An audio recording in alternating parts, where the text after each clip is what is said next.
Okay, President Trump refusing to back down on extreme vetting as the Trump administration formally files an appeal against the ruling that blocked the president's latest travel order. But our next guest is a lifelong Democrat and says the executive order should have been upheld in court in the first place. Defense attorney and Harvard Law professor emeritus Alan Dershowitz joins us now to weigh in on this. Alan, great to see you this morning. Did these judges overstep their bounds? I think they did. The idea of focusing so heavily on campaign rhetoric and essentially saying, look, if Obama had issued the very same order with the same words, it would be constitutional. But if Trump issues it, it's unconstitutional because he said some things about Muslims in the run-up to the campaign, and Rudy Giuliani said some things, and other people said some things. That's not the way the law is supposed to operate. And finally, the Trump Justice Department is getting smart. They're appealing this not to the Ninth Circuit, where they're likely to get an adverse ruling.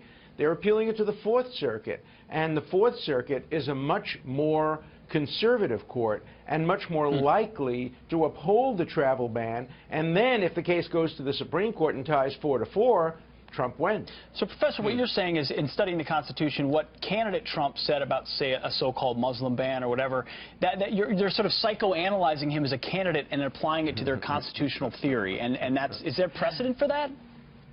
Well, I actually said that this wasn't constitutional analysis, it was psychoanalysis. There is precedent in extreme cases where legislators, in enacting a statute, say things. You can sometimes look to the legislative intent. But I've never heard of a case where the rhetoric of a candidate, ambiguous rhetoric to be sure, because I do not believe this is a Muslim ban. Focusing on a country like Iran, the greatest exporter of terrorism, not only no vetting, it sends terrorists out in order to kill Americans. Iran has so much blood on its hands of Americans and American allies. To exclude a country like Iran from the list would be absurd. And the list, although for a different purpose, was originally designed by President Obama. So how can you say that the inclusion of the 6 countries on the list was motivated by what Mr. Trump said when he was candidate Trump? That's just not good legal analysis. And here I'm putting my reputation on the line.